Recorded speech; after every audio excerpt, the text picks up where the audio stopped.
It is just a gorgeous day in here at High Prairie today, and I want to take a little bit of time when the sun's shining and the skies are blue to step out into a quick little video on this little Rubicon 4xe that just came in off the carrier here last week. This is a 2024 Rubicon 4xe, so this is kind of your fancier version. A couple cool things about this vehicle. It's got the 2-liter dual overhead cam gas engine. It also has a battery pack underneath the back seat, so you can either run on the gas engine or you can run on the battery pack or both. And I'll show you kind of how those buttons work when we get inside. Also has the electronic front disconnect sway bar. It's got E-lock locking rear axles on the front and rear, so you can lock everything up. You can get really stuck that way because all 4 tires will spin.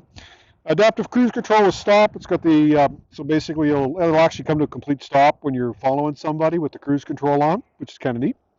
Auxiliary outfitter switches, so you can add extra lights, that kind of stuff if you'd like to. It also has the Gorilla Glass. And the nice thing about the Gorilla Glass is it's supposed to stand up better, and it's not supposed to break as easy. So, I mean, it still breaks, but it's less likely to break, I guess. It's got a backup camera, skid plates on the transmission, of course, fuel tanks, all that sort of stuff. It's got the nice new 12-inch touchscreen on the dash. We're going to look at that when we get inside. LED lights, LED taillights, that sort of thing. We did add a few extra goodies to this package. We put the convenience group, which comes with the heated steering wheel, the heated seats, and the remote start. It's kind of an important thing to have up here. We also added the some door sill, cargo liners, that kind of stuff. We'll look at those when we get to the doors. We also added the all-weather floor mats on the interior, so a couple of little things there. Main accessory we added was the hardtop, though, because normally it comes standard with a soft top. We like the Freedom hardtops up here. They're a little bit better insulated for the wintertime. And they come apart real easy. Like if you want to take the top off and turn it into a convertible, it's really easy to do. So let's I'm going to set my clipboard down here, and we'll kind of start across the front here, and we'll take a look at some stuff. A couple things I want to point out first. Being the 4xe, this is your plug-in right here. So if you want to plug it in, it goes right inside this plug cap here. That just comes off, and that's where the plug goes. Now I'll show you some wiring stuff in the back hatch here when we get to that part that you can utilize that plug with. Across the front, we've got the Rubicon logos. Because it's a 4xe, everything gets done in the blue. So you get blue accents on the here. You get the blue accent on the hood stripe with the 4xe. You also get the sport hood, which kind of makes the truck look a little bit cooler. And you get the blue tow hooks. So that's all part of the electric package. So if you see a guy driving around blue tow hooks, you know he's got the electric version. Headlights, got the LED surrounds that go all the way around the lights when you fire it up. They look pretty sharp. Pop the hood, you just undo these snaps. There's one on either side. The hood just lifts up. And like I mentioned earlier, it's got the little 4-cylinder turbo in there. Lots of torque, lots of pep. Fuel economy is good, particularly when you tie it with the battery. It's got even more power than the normal ones. On the side, you can see the rims, kind of cool looking, with got the blue insignia with the Jeep logo in there. This one's upside down, obviously, because we've been driving it, but you kind of see that looks pretty nice. Front end suspension, this does have, because it's a Rubicon, the front sway bar disconnect as well, so you can throw a switch. I'll show you where that is inside, and it'll disconnect that front sway bar, and it allows this wheel to move up and down a lot more when you go climbing rocks and that sort of stuff. Along the bottom here, this is a rock rail. Okay, so this is metal. It's powder coated. At least I think it's powder coated. But anyway, nice thing about that is it helps protect you when you're driving over rocks and stuff like that. Stops it from getting banged up. When you're rock crawling. Now you can put running boards on here, but you'd have to take these rock rails off. So just bear that in mind if you decide that's something you're going to want to do. Inside, these doors are real easy to take off. There's just a couple of pins here that you just undo. Okay, and then you just lift them off, and then just undo that strap there. It just lifts right off. Inside, the blue accents continue. Again, you got the blue stitching in the dash, blue trim there. Also, the Rubicon, comes with the stitched in the blue stitching in the seats, all that kind of stuff, so it dresses it up a little bit nicer. In here is your glove box. There's all your owner's manuals and stuff like that. Nice all-weather floor mats right from the factory. You can kind of see they got like a little lip around the outside edge to help keep all the water and slush in there. If they do get too full of water, you can pull that plug there, and everything will drain out on the ground. These are the sill plates we talked about that we ordered right from the factory. This just helps stop this from getting all scratched up with your feet when you're sliding in and out. Little storage pocket in there in the door. You also have, I should probably point these out, 2 handles. There's one here to help you can kind of hold on to when you're climbing in. And then you got a nice grab handle here too to hold on to when you're driving around with no doors on. In the back, we got a bench seat with a fold-down armrest. You can kind of see how I got that flipped down right now. Underneath the seat, I'm just going to lift this up. There's your lithium-ion battery that you can drive on. Basic range on this, when fully charged, is about 30 kilometers. So the idea is that you would use that, for your commute back and forth to work. And then if you've got to go on a long road trip, you can go ahead and just drive on the gas engine like a normal vehicle. So it's kind of a little bit of both worlds there going on. Power windows for the back over here for the rear passengers. There's a little power point in there so the kids can plug their cell phones in. And they've got another power point here too that you can kind of plug a laptop in if they want to, or a small computer. Little bags here if you're going grocery shopping. You can kind of loop your bags over handles over there so it stops them from falling over and your oranges are rolling all over the place when you hit the brakes. Back door, same thing, little storage pocket, lots of places, nooks and crannies to put stuff. On the rear of the vehicle, I want to point out the big tire and wheel on the back, which looks great. It also has a built-in camera, so when you're backing up, you can see what you're doing. Has a hitch down here if you're going to be pulling a trailer, so you can plug something in. It also has your wiring harness and everything over there. If you're going to be pulling over 1,000 pounds or your trailer's got electric brakes, you're going to have to add electric brake controller to the truck. That's something we can, get a price on for you and have dealer installed, or you can, get it done at a later date. Just bear in mind, if you're pulling something more than 1,000 pounds, you're going to want to add that. In the back, I want to point out a couple things. So the glass just pops open like that, flips up, door swings open like that. It's kind of neat. Inside, I want to point out a few things. You can see how you got the roll bars here that go up. So this rear lid, I guess, or roof is removable. Just a couple of bolts. There's like 3 of them on each side. You just undo those, and then this whole thing just lifts right off, and you can set it off to the side and turn it into a convertible. In the back, there's a storage bin under here. A couple things I want to point out. You can see this is your socket set, okay? That's all your wrenches and stuff are taking those bolts out. And then you can see here you got these little trays with all the little bolt holes. So basically what you do is if you're taking your roof off, you just keep all your nuts and bolts there, and that way when you need them, you've got access to them. You can also pull this out if you like. That's where your jack is and everything. It also has a little liner in this tray. That's another option that we added right from the factory. Nice thing about that is if you throw a bunch of stuff down there, you just got a couple of handles, and it makes it real easy just to lift everything out of the box and do it, so you can carry it around with you. This little cover here, if you fold down the front windshield, this covers up the front where your adaptive cruise control sensor is, so it doesn't get all covered up in mud and stuff when you're out 4x4. Now you'll notice on the 4x we got a couple of different bags of plug-ins. Okay, so this is your normal plug-in that you would plug into a normal 110. So that's just anyone would plug into your house. This just plugs into the vehicle, the Jeep. That's that little plug-in we looked at on the side right at the beginning of the video. And this will charge your battery. This component here does the same thing. It's got this little plug-in here, which will run this charger. And if you open these up, there's a couple of plug-ins under here. Okay.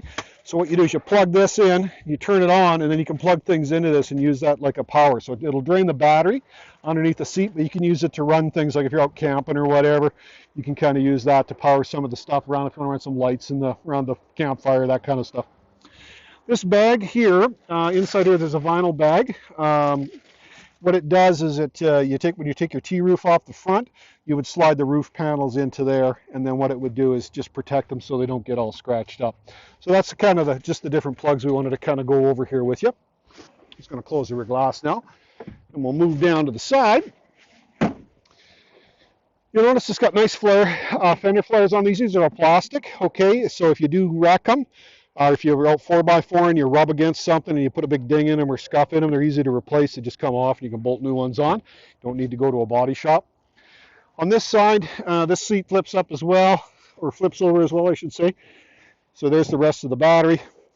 And both these seats do fold down too. So if you pull this handle here, it just flips the headrest down, and then that'll just lay forward. So you flip the seat up like this, and this piece folds down.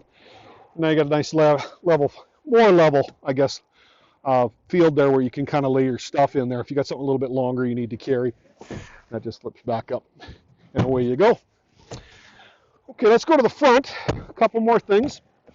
You see it's got the T-roof there, okay? So it's super easy to pop this roof off. I'm going to hop in here. We're just going to fire this up. There we go. Warm it up in here. It's still a little cold out there. So we got these little levers you flip. here and here. You just kind of drop them, and then this panel just pops right out, and same with the other side. So it's super easy to pop this off. Like, it takes seconds really to kind of get ourselves into here and open everything up. A little bit more difficult to remove the rear hatch, though. You're gonna need somebody to give you a hand with that and be a little more organized. Power locks and power mirrors, so it's easy to use all that kind of stuff right there. On the steering wheel, this is the heated steering wheel because we added that when we ordered it. You'll see it's got the blue stitching going on as well. A couple things I want to point out is you've got your this joy panel here, which controls your center dash screen. In there, you're going to have all kinds of things like distance to empty, fuel economy, all that sort of stuff. And you can see you've got two different gauges here. You've got your battery range, which says we got 34 kilometers till we're out of charge. And then this is your fuel gauge over here. When it's cold like this, you're probably not going to get 34 kilometers on a full charge, but you don't, like I said, it doesn't really matter with this one because you can just drive on the gas if you want to. Another thing I noticed, I took this home when we had the 40 below cold snap and I was driving it. I just want to make sure everything worked really good in the cold weather. I did notice that it will only run on the gasoline engine when it's that cold. It didn't turn into, like, disabled the electric part just because the battery wasn't up to temperature at that point. So it may, I don't have a long commute. I've only got about a 15 minute commute, something along those lines. So it may warm up eventually and start utilizing that, but I did notice when it was that cold, it just kind of ran like a normal 4-liter or a 2-liter turbo. A couple things, you got cruise control here, you got normal cruise, you've also got the adaptive cruise. The adaptive cruise is the one you're going to want to end up using. Basically what you do is you set this, your speed, and then you turn this on and decide how far you want to follow the traffic in front of you. And it'll slow the Jeep down or speed it up depending on what it needs to do to maintain that distance without going over the speed limit that you set in. A couple other buttons, we got hybrid mode, okay. We've got electric mode, okay, and the e-save mode. So if I go to e-save right now, what it's going to do is it's only going to run on the gasoline engine. If I hit electric mode, it's going to try to run only on the electric. Right now it's still too cold out to do that. If you hit the hybrid mode, then it's going to try to do both. Pretty torquey and peppy when you got it in both mode because it uses the electric battery as well as the gas engine. So it's quite peppy actually when you're driving around that way. Over here, a couple more things we want to talk about. This is the new touchscreen we discussed earlier, the big 12-inch. Got a couple of nice layouts. You got a customizable screen here. You can see we've got our phone and our stereo. We can also swipe these. We can put different screens up here depending on what you want. It's totally customizable. So you can say, well, I'd like to have my music over here. So now it tells us what our songs are. We can go access this side and say we want to put, say, our heated seats and steering wheel over there. So now you can turn your heated seats and steering wheel on. Media, this is just basically tells you what's on for music. You can go in here and access your different channels. Of course, I like Sirius, the country station. That's the one I like to listen to. But you've also got AM, FM, USB ports. If you got an Apple CarPlay, Android Auto, if you're not using it, download it. You're going to love it. It's way nicer than trying to use the two or three different softwares. Because if you can learn how to use your iPhone, you can use your Apple CarPlay. So it's nice and handy that way for playing your music, getting your phone calls, text messages, all that kind of stuff. It actually overrides this little phone button here, and then it'll show like a C with a circle around it kind of thing, so you can use your Apple CarPlay. Here's your heater controls. Basically, this is a digital version of the buttons we're going to look at here in a second.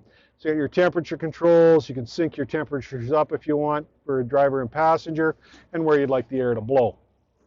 It also has an auto mode too. I should probably point that out.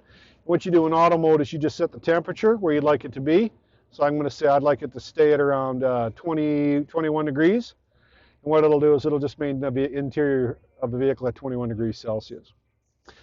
Vehicle screen. Let's take a look at some of the cool stuff here. So you've got these off-road pages. This is a great gauges, so it's just like a summary of everything that's going on with your vehicle. So you can kind of get a quick look at that. Vehicle dynamics. This just talks about like are your sway bars connected or disconnected.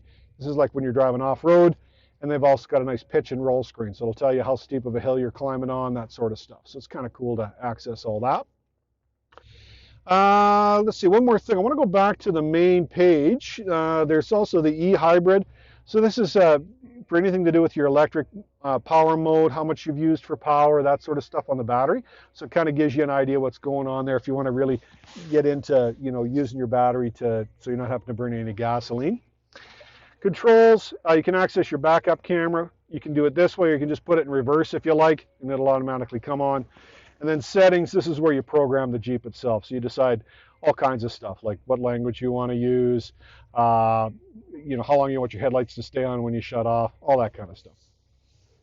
Okay, down here we got the heated steering wheel, the heated seats. This is all your heater controls, pretty straightforward for that sort of thing. It does have this cool button here, which you can turn off and on.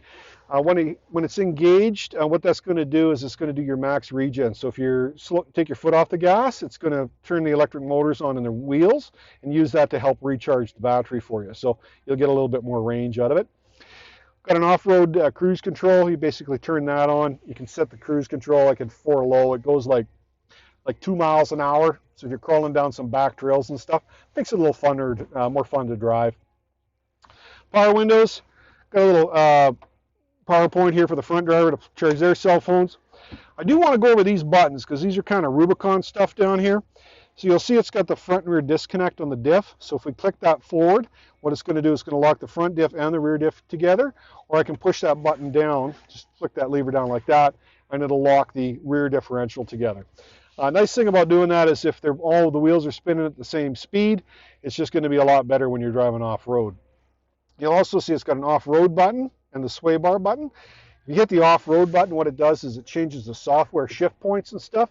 So it just shifts better when you're driving off-road. It's more of an aggressive a shift pattern software inside the vehicle.